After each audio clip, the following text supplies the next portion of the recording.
What's up everybody, welcome back to the channel and to another Outriders video.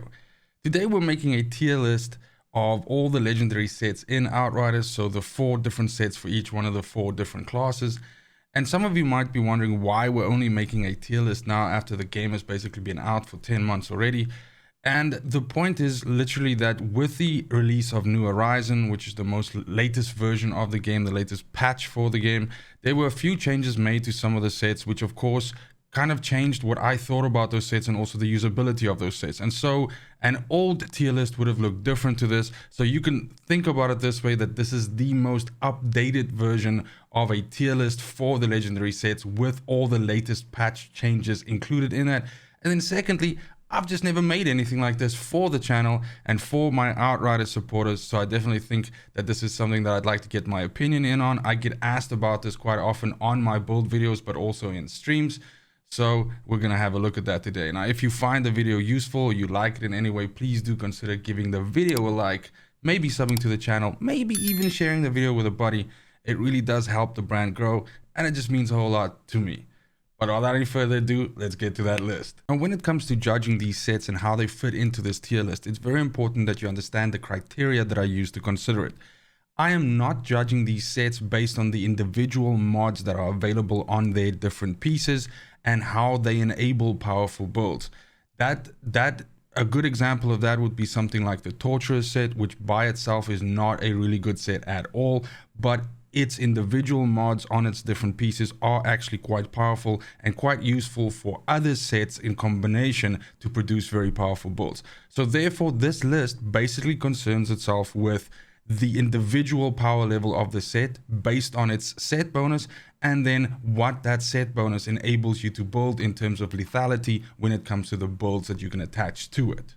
My rating scale that I'm using is best in class, strong, has potential, weak, and broken. And I think each one of those are pretty self-explanatory, but the bottom line is there are some sets in the game which are not performing as they should. So they can be considered broken or somehow not actually doing what they're supposed to, so maybe misleading in a way. And then we also do have some sets in the game, and this is where has potential comes in, that if you build a very specific build around that set, it can make it quite powerful, it can make it quite fun to play, but it is extremely niche in that way because you do kind of have to, you know, sort of align everything behind the idea of pushing what that set can do. Whereas in certain other cases, a set is just strong by default because naturally the bonuses that come from its substats or the skills that you would use with the set in any case just naturally are powerful and they just work straight off the bat. So I hope that explains the whole rating system. So this is in alphabetical order, and starting off right off the bat with one of the more controversial ones, I suppose, is the Acari Set. So for me, the Acari Set is best in class, and that's simply due to the fact that if you want the highest damage possible with a Pyromancer, then most likely you're going to be looking to use the Acari Set and its combination of mods that filter into something like Ash Blast, Overheat Pyro, or basically building something that still allows you to ramp up through the heatwave mechanic, even if you're using something like Phaser, for example. This is by far the easiest way for you to churn out a lot of damage, especially AoE damage, with this class, and it's what makes the Pyromancer such a powerhouse and cleaning expeditions very fast, very efficiently, and you know, having these big switch off kills essentially coming from that. Now, the Acari Set's set bonus basically reads that, I'm trying to find it on my sheet here, basically reads that every enemy that's damaged by Heatwave, which is one of the skills of the Pyromancer, grants 50% additional anomaly bonus for 10 seconds. Now this can stack all the way up to 300%, and usually what you do is you get a whole bunch of Heatwaves on the character so that you get multiple chances of proccing this, and this will drastically ramp up your anomaly power and thus any skills that you use after that, especially if you're using multiple Heatwaves. Each heat wave after the first one actually benefits then even more so from additional anomaly power and consequently additional damage. Now, when we move over to the Borealis Monarch, again, this is alphabetical, so it's weird that it's turning out this way. For me, Borealis is also best in class. And the reason for that, the reason why I choose to include it in best in class and not in strong, is what I also want best in class to represent here is my impression of what I think the most powerful set per each one of the 4 classes in the game is. So not only do I think these sets are really, really good, but I also think they're the best possible set for that particular class. Now, Borealis Monarch itself, the set bonus, basically specifies that you would deal additional 90% damage to frozen enemies. So this is, frozen from any effect. So whether you've cold snapped them, or your gun does frozen to them, or your cryo turrets freeze them, or somebody else freezes those targets, you are dealing 90% additional damage to them, which is huge. Also, this provides a synergistic group buff for anybody that's in your team of giving them additional critical hit damage of 10%, basically after you use Cold Snap. So if you're using Borealis Monarch, but you're not using Cold Snap, then of course you don't get the benefit of this. Now, this is one of the sets that was, controversially very broken at the start, and you never actually got the bonus, or sometimes you would get the bonus and it would fall off. And also right at the beginning, this 90% additional damage was also only to targets that were affected by Cold Snap. So there's been some changes made to this, and right before the New Horizon patch came out, that was essentially when they kind of pulled it together and made the set do what it's supposed to do. Now, ever since then, this is a almost auto include for me whenever I build a firepower based techno, because that additional 90 damage that you're dealing to 90% damage that you're dealing to stuff which you're in any case most likely freezing, due to the fact that you might be running cryo turret, or due to the fact that you might be using the cold snap as a way for you to CC the enemies and control them. It's just no reason not to include this and to get the additional damage. That, coupled with the fact that the set itself actually has firepower on 3 of its pieces, means that it also fits very good into a firepower build, and therefore it just works really well. It just scales damage really well. It's one of the ways in which Technomancer continues to be the most powerful when it comes to the bullet classes in the game, with just raw consistency and able to, deal damage. Then next we have Chronosuit. Now, Chronosuit is an interesting one.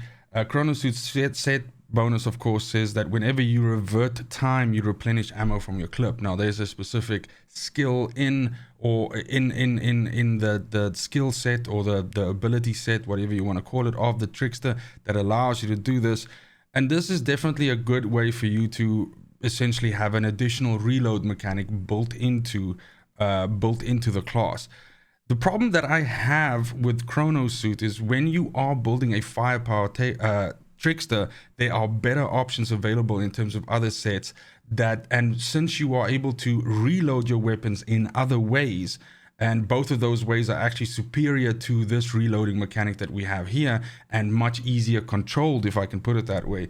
It just means that this is one of those cases where you don't need this. There's better options somewhere else, and you're still able to accomplish what this set bonus does. So for me personally, I believe the Chronosuit to be weak, because they need to make the set more attractive and not just have it that one ability. Now, we've seen this happen in the past with something like Trespasser, which we're still going to discuss, where the original effect of the set was not that great, and so with the add-on that they gave to it, it suddenly made it like, top tier, or one of the top tiers for Trickster. So I definitely think that Chronosuit, it's not broken or anything like that, and I guess it has potential to a degree, but overall, again, like I said, there's no reason for you to farm Chronosuit if you have Trespasser, or there's no reason for you to choose Chronosuit above Trespasser if you are building something that's a bullet-based trickster, and so therefore I've put it to weak. Next, we have Deathproof. Now, Deathproof set bonus basically says that it reduces the cooldown of Boulder Dash, which is a skill for the Devastator, by 90%, and it increases your firepower by 15% of the armor. Now, this is a funny one for me, because there's a part of this that I believe is broken. There's a part of this that I believe is not actually, performing the way that it should. And also because the builds that you make for this essentially require you to spam Boulder Dash the entire time and try to ramp up your armor as much as possible, so that for an 8 to 10 second window, you have this massively inflated firepower stat that you can essentially then melt enemies with. The problem with the set, though, is if you aren't doing any of that, the set is actually quite weak. And there are ways of trying to make it better, of course, where you can start focusing much more into melee, or, trying to find a way to actually stack your armor up in a way that it actually benefits your anomaly as well, and you can pivot into that way. And there's certainly many videos on the internet where they show people, you know, getting 18 million firepower and 16 million anomaly power when they stack it up, and, you know, they stack all the weird mods together. Nonetheless, I think all of this is just, in a way, paper DPS, if I can put it that way, and doesn't actually allow you to reliably proc that effect the entire time and deal that damage. And that's kind of like my problem with it. Because if there was a way for you to reliably proc this the entire time and keep it up for longer than that window that I'm talking about, then it would, you know, obviously be much more beneficial, and it would rate much higher up on my list. My problem also is that I think your love for this build, if you build that, is going to differ drastically to whether if you're playing on host, in other words, you're the guy that's hosting while other people join you in a co-op situation, or whether you're actually joining someone else's game. Because in this case, a lot of the ramp up mechanic of this comes from the fact that you want to be hitting enemies with boulder dash, and if there's some kind of connectivity problems or anything like that, then it's not really going to hit, you know, the way that you want it to hit. Nonetheless, I do know that, first of all, Devastators staunchly defend their, you know, build options, because, you know, traditionally Devastators have been kind of like the red-headed stepchild that people have kind of like, you know, not been a huge fan of.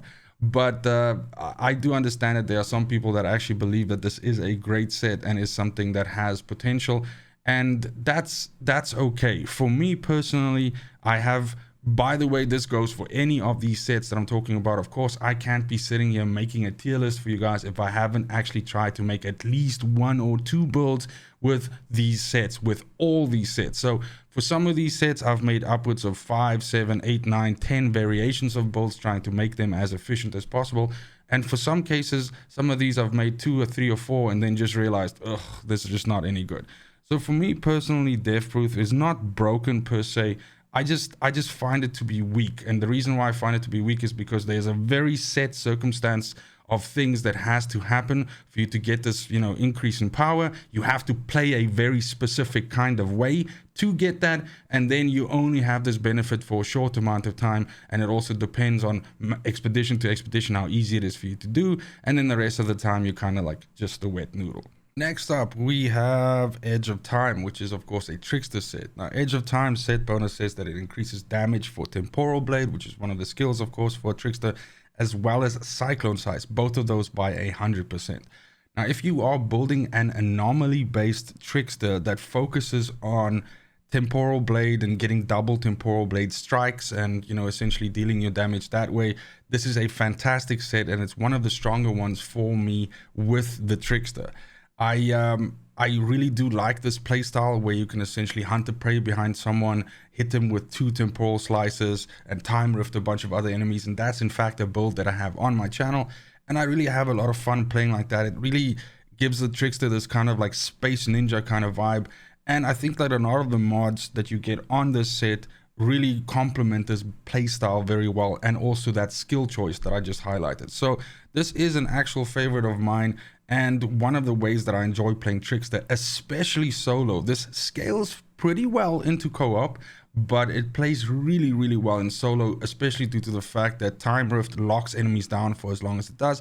Plus, Temporal Blade also provides this kind of like a CC effect where enemies are kind of ghosted for a while before they come out, pop, and explode. Now, you'll notice that I haven't been talking about Cyclone Slice all that much, and that's because I actually think Cyclone Slice is a lot weaker than Temporal Blade. I do know that you get these spin to win kind of builds with the Trickster. They're very cute. I've built 1 or 2 of them.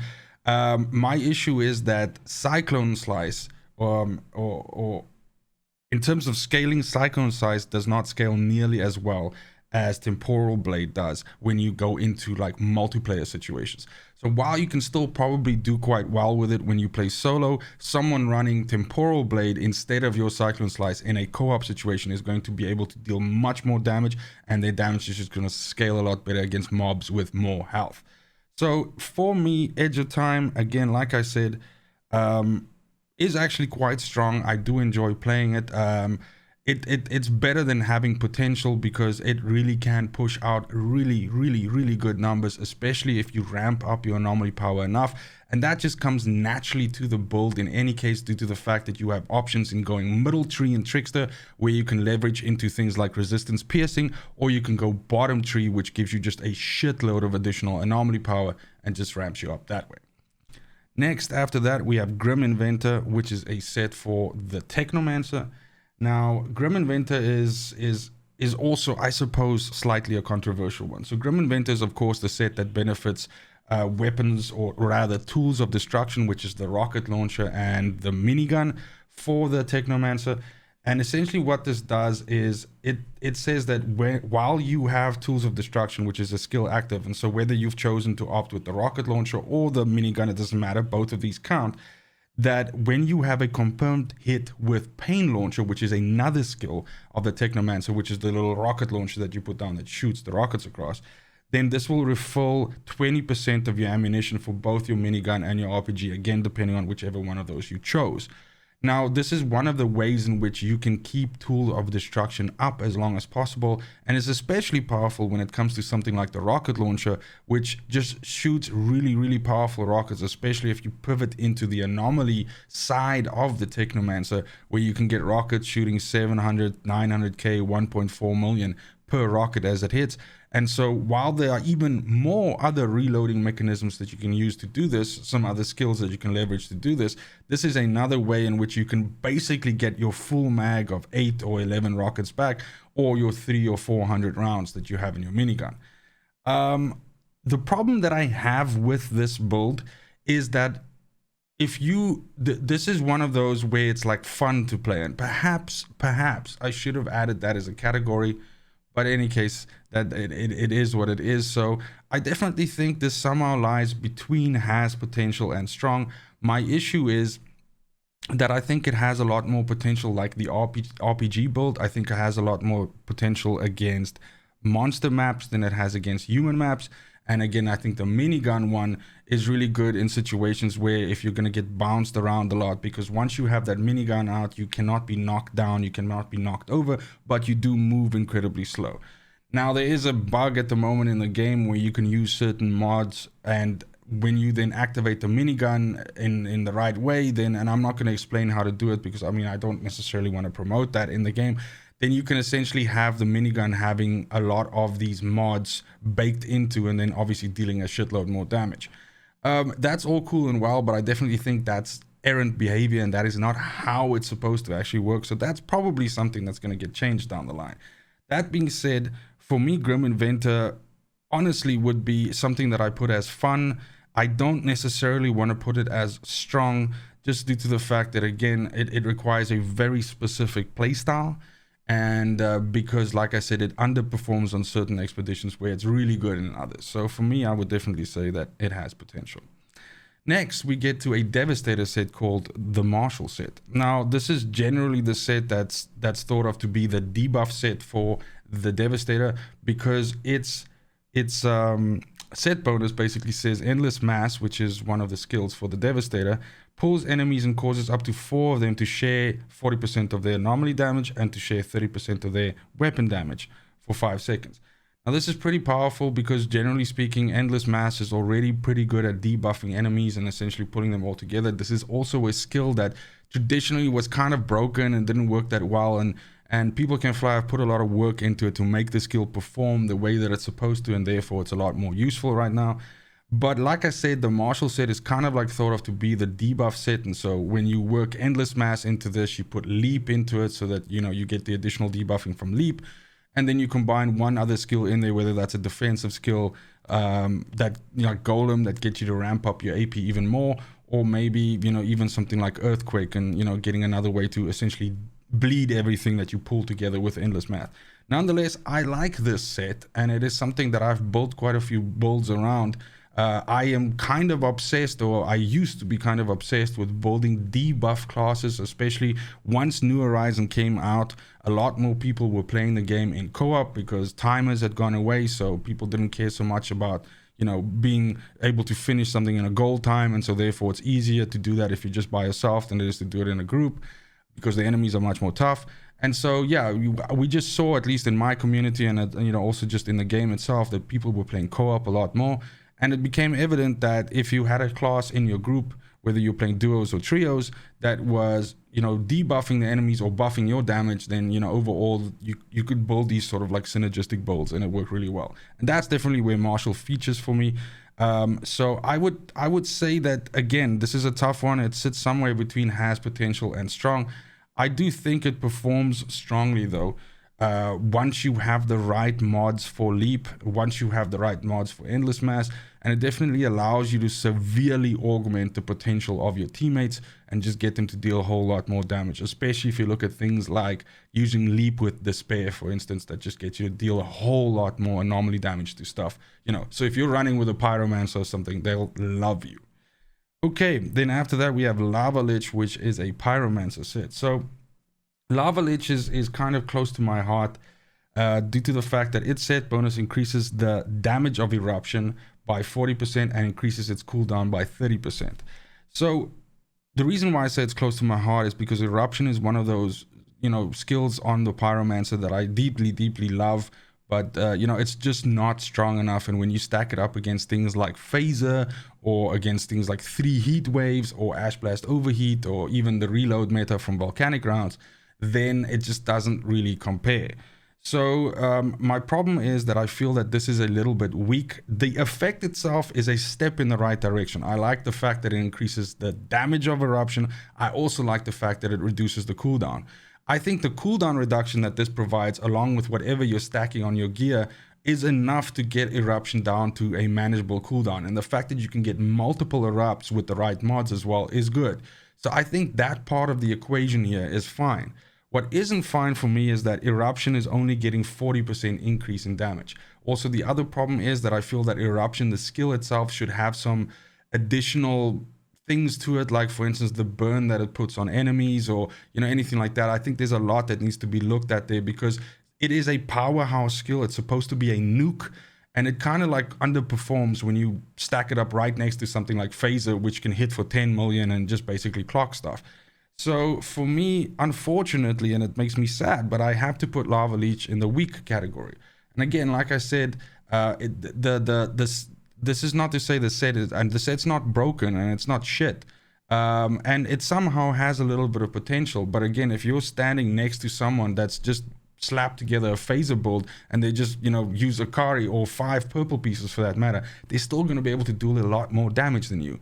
And that kind of defeats the purpose of a legendary set, right? I mean, you want a legendary set to either accentuate a certain playstyle and therefore reward you for playing that way with a lot of damage, a lot of control, a lot of speed, or you want it to focus deep into a specific skill or ability and then just make that ability like fucking crazy, like what you see with Acari with heat waves, for example. Next, we get to Plague Sower. So Plague Sower is a Technomancer set, and basically what it says is upon applying Toxic status, you gain 5% damage reduction for 5 seconds, and it stacks up. So this is extremely weak for me, in my opinion, as a set bonus, due to the fact that the way how Outriders really works is the strongest defense is a strong offense. The quicker you can kill stuff, the less chance they have to deal damage to you, the less chance they have, in the case of captains and elites, to start deploying all of their weird abilities and heal themselves and fucking res themselves and do all kinds of crazy stuff. So building something like this, which essentially says that when you apply toxic to stuff, so you're shooting them either with blighted rounds, or your blighted turret is, you know, giving toxic to them, or you have a weapon that applies toxic, then you start getting these damage reduction stacks, is good. But the problem is you can get as much damage reduction stacks as you can. The problem is you're still not dealing enough damage to deal it. Now, if there was a way for you to essentially stack up toxic to a certain point and then press a button and shoot out this massive toxic wave that, you know, gives them, like, I don't know, cancer and kills everything, then yeah, that would be pretty fucking sweet. The other thing as well is that this set would be one step better, still not the bomb, but one step better if it actually applied this damage reduction to your teammates as well. So that's definitely, that would have at least been like a way that you can say, okay, cool, but then this Plague Sower becomes like the back row, and it's just poisoning everything and just beefing up the entire team so that the other two teammates can build complete glass cannon and just shred everything with maximum damage while they don't have to worry about, you know, staying up because the Plague Sower guy is basically, you know, bolstering them up. That would be almost like a weird cleric kind of build where you're shielding your allies from damage. That would be pretty fucking sweet. But what we have right now is really, really weak, and I wish I actually had a class below weak, but that wasn't broken, because this isn't broken, it's just pretty sad. Next we have Reforged. So Reforged is a set for the Pyromancer that focuses around the use of Thermal Bomb, essentially. Yes, Feed the Flames as well, but the point is Thermal Bomb is basically the damage dealer, where Feed the Flames is a utility skill that often allows you to CC enemies or reload a weapon or something like that. So how the set bonus works is it essentially it's like a tit for tat thing. So when you use a Thermal Bomb, your next Feed the Flames does 75% more damage. Then when you use that Feed the Flames, your next Thermal Bomb does 75% more damage. Now, I love Thermal Bomb as a skill. It is, in my opinion, one of the best debuff skills in the game, combined with being able to push out 2 Thermal Bombs that split up and apply branded to everything, so things take, you know, much more damage.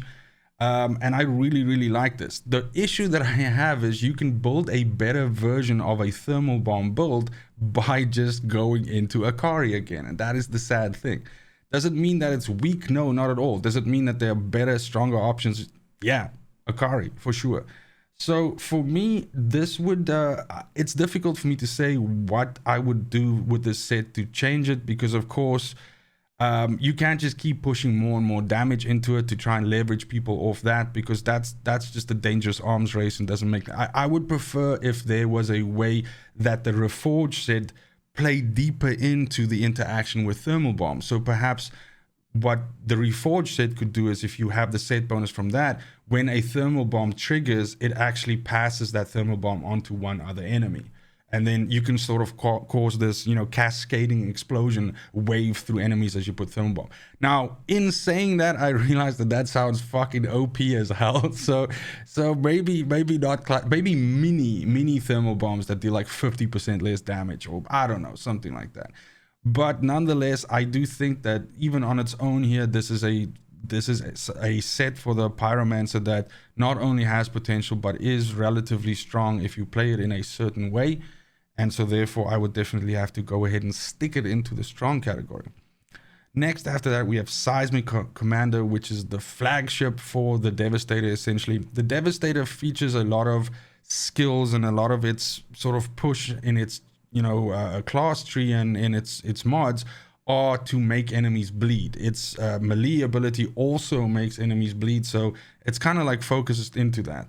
And so the set bonus for Seismic Commander says that it increases damage towards enemies that are bleeding by 50%. Now, in many ways, this is the Borealis Monarch of the Devastator. And so this is really powerful, and in my opinion, still probably one of the... No, it's not one of the... It is the most powerful version of the Devastator that you can build, that scales very well from playing solo into duos and into trios.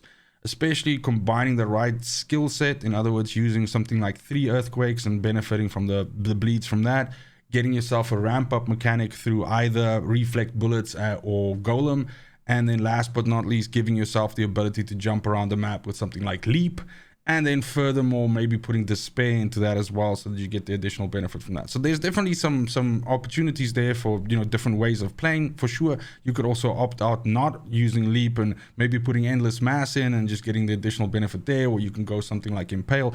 The sky's the limit. The point is, this set enables all of those builds, and a lot of the builds that start out with the idea of, okay, I want to debuff and I want to be able to, you know, like Endless Mass stuff together so that my guys can kill him. They tend to get players to then look at it and go, okay, yes, I could go Marshal, but the point is, if I'm just playing by myself, then it's not that great, and I take a little bit of time to kill stuff. Whereas if I go Seismic Commander, then I'm good in solo, but I'm also good in duos and trios. So for me, definitely Seismic Commander is best in class for Devastator. I'm sure there's some people who disagree. The point for me is that the sets for the Devastator is kind of slim pickings, and this is definitely the strongest one out of the 4. for me. Next, we have another Devastator set called Statue. And Statue is I swear, people can fly have a love-hate relationship with this. I don't really know what they want to do with this set. And even with the latest patch for New Horizon, it was mentioned that the retuning of this set was not yet ready. So they kind of just drew some fucking lines through it in the patch notes and nothing was done with it. So the point is that Statue's set bonus says that while either Tremor or Golem is active, which are both skills of course for the Devastator, it increases your weapon damage by 100% and your weapon leech by 100%. Now this has been extensively tested by people that most of the times that benefit doesn't even come on, or it's just paper DPS, so it might show more damage but it's not actually dealing more damage. And just in general, the set, at least in my testing, I've had situations where I've actually managed to get additional damage, but I get it for half the duration or something. Of course, there are ways for you to instance, for example, to increase the duration of the Tremor skill so it lasts longer. So then you would get this benefit for longer, right? Or to increase the duration of Golem so it lasts longer and you get this benefit for longer. The problem is in those cases, when you do that, the effect actually falls off while you are actually extending this. So this set definitely does need a lot of work, and I definitely do think this is basically the reason why I created the broken category for this list, is because I wanted to put Statue in there, because this needs love. This needs to be looked at. They need to figure out what they want to do with this and basically make it, you know, just do what it's supposed to do. Okay, fourth last, we have the Torrential Downpour Set, which is a Technomancer set. So the Torrential Downpour set bonus says that Scrapnel, which is those little grenades that you throw, they create additional cluster bombs after explosion, each dealing 43k. Well, see, let's not concentrate on the numbers here, because that scales, of course, depending on what your anomaly power is, but also what level you are and all of that. So, but it basically deals additional anomaly power scaled up. So the more anomaly power you stack with this build, obviously the bigger those grenades and those little grenadelets are going to do.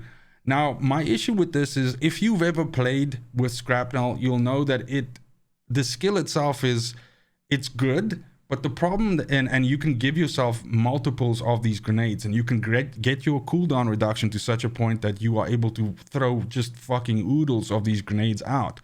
The problem is they're sticky grenades. So if you're fighting in an enclosed environment and you're trying to get a grenade a specific place, and especially if you haven't played this a lot, then you're going to get situations where you throw the grenade and it sticks to the roof, or you throw the grenade and it lands behind something so the explosion doesn't help them. So there's a lot of stuff that happens with these grenades that, you know, can actually harm your damage and make you deal less damage, because they're, you know, getting blocked by a piece of scenery, or they're getting stuck to something, and so therefore the explosion doesn't actually get where it needs to go. So my problem is then therefore that this definitely has potential. I mean, when these grenades explode and you have a lot of anomaly power and you're throwing like 3-4 of them on an enemy, they fucking explode. They deal damage. They do good. But the point is, the delivery of them and actually getting there is sometimes a bit of an issue for me, and then it's very frustrating for me, you know, dealing with this. And again, the other problem is that if you're fighting in large open areas, then you got to run and close the distance so that you can get it there, because you can't just lob a grenade from one side of the map to the other side. So it definitely has potential, but again, you have to play a very specific way, and this play style, this set, is going to reward someone that's run this over and over and over and understands the grenade behavior, understands what they need to do. So definitely for me, this has potential, but is unfortunately not quite in the strong category. Next, we have Torturer. Now, I've already mentioned Torturer earlier, but this is a Pyromancer set that kind of focuses around volcanic rounds, but more specifically, the set bonus says that it triples the range of the volcanic rounds damaging aura that surrounds each bullet. Now, how volcanic rounds works is that you don't have to hit enemies with the round. You can, if something's hiding behind cover, you can fire the rounds just over the head of the target, and it's actually going to set those enemies on fire. If you shoot enemies directly with it, the bullets actually pass through the enemies, and so it's kind of like a weird railgun kind of situation with a damaging aura. So this just makes that aura in which it sets things on fire that much bigger. Now, I think that out of the bullet classes, volcanic rounds is the weakest one of the three. So I think blighted rounds is by far the most powerful, and then, you know, maybe by far is a strong statement, because I think twisted in the right circumstances is also ridiculously powerful. But coming up third and very far down the list is Volcanic Grounds. And the only real reason why Volcanic Grounds is a thing is because of Reload Boost, which is a mod for Volcanic Grounds, which increases all of your anomaly damage once Volcanic Grounds falls off. So taking that into account, again, the point is we have a build out there that is the de facto speed running, fastest build for running pyromancers through expeditions, and it uses Volcanic Grounds, but it uses the Acari Set, or it just uses 5 purple pieces. So the problem is that this set is it's focusing on a specific ability, a specific skill, but it's just not making that skill powerful enough. It's just not augmenting it in a way that it makes you go, well, that's the way I should be using Volcanic Grounds. That shit pops. So for me, Torture is super weak, especially if you build into what the set tells you to do. Second last, we have Trespasser. Now, Trespasser is a set for the Trickster, and this is one that was changed with the New Horizon patch notes and made a lot better. So this used to be kind of poo, and now it is pretty much best in class for me when it comes to the Trickster.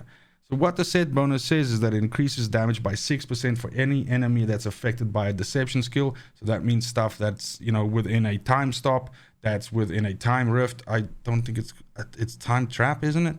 Fuck, I forget. But any of your deception skills, so Venator's Knife as well, anything that's hit by a deception skill increases your damage by 6%. That's all damage. So if you're hitting like 4 enemies, that's 24% additional damage. If you're hitting 10 enemies, that's 60%. It's good stuff. And then furthermore, there's the name actually of what I was looking for. So Slow Trap. This also means that if you have this suit on, then once you're inside a slow trap, you can't die. This is also something that they had to fix. People were dying in slow traps at the beginning of the game, even while wearing this, and people were getting really upset. So it is something that they fixed, and it does actually not let you die anymore now, so that's a good thing. But for me, again, like I said, this is probably the best set for Trickster, and I have maybe 4 or 5 builds that I'm actively using, all using Trespasser, but all playing with different mods. It's that good. And last but not least, we have Ugake Otarah, and this is also a Trickster set. So this is specifically a set that focuses around, I would say, around Hunter Prey. And so the set bonus is that Hunter Prey does not consume a cooldown when teleporting behind the enemy marked with a Venator's Knife. So the condition here is that you have to throw a Venator's Knife. The Venator's Knife has to be on that enemy, so the icon of the knife, in other words, that it has the debuff. And then when you Hunter Prey on that enemy, it's not actually going to go into cooldown, and you're basically going to be able to immediately Hunter Prey somewhere else to either the same target or, somewhere else. The problem that I have with that is, even if you stack a shitload of mods onto Hunter Prey is not a nuke. And so this would make a lot of sense if you, for instance, if there was a condition in the game that said, if an enemy has Venator's Knife on it, then Hunter Prey does like 4 times as much damage, or, even 2.5 times as much damage, or anything like that. The problem is there is no such thing, and for most Tricksters use Hunter Prey for 2 reasons. 1, to get out of shit, and 2, to reload their guns. And sometimes both those things combined. So to get out of shit and reload their guns. So again, then in that case, it's still better for you to probably play something like Trespasser, because what you're going to do is you're going to throw a time rift. It's going to hit a bunch of enemies. That's going to boost up your damage. You're going to Hunter Prey in behind the biggest enemy of that lot. You're going to be stacked full of this damage buff that you have now from deception skills from the time rift. You're going to have a full magazine for your shotgun because you just Hunter Preyed in behind something, and you're just going to unload on them and kill them. You might even install, if you're so inclined, drop a slow trap and stand within the slow trap laughing like a fucking maniac while you just butcher everything. So again, this is unfortunately something that the set in a way probably has some potential, but you would have to pivot so heavily into it, because what you'd want to do is you'd want to make Hunter Prey very, very effective at doing something. So either debuffing or dealing some damage, or, reloading your weapon. The problem is you are going to be making yourself weaker, because so many of your 10 available mods that you're using is going to have to bake into Hunter Prey that you're going to lose a lot of the other utility. That's the problem that I have with it. So this is, for me, somewhere between has potential and weak, but honestly, though, I think this is probably just going to be weak. That's it for the video, guys. Massive, super long video, probably the longest one I've ever made on Outriders, not counting streams. So thank you so much for watching, especially if you made it this far. Let me know in the comments down below. I'm sure there's going to be some people that think that I rated their perfect class too low, their perfect armor too low, anything like that. And that's what this is all about, us having a discussion. And let me know which changes you would make, what you would move around within this ranking. But most importantly, I just want you to have a great morning, a great afternoon, and a super awesome evening wherever you are in the world. And until next video, fucking cheers. They want the best of me now, best of me now, best of me now, best of me. They want the best of me now, best of me now, best of me now, best of me.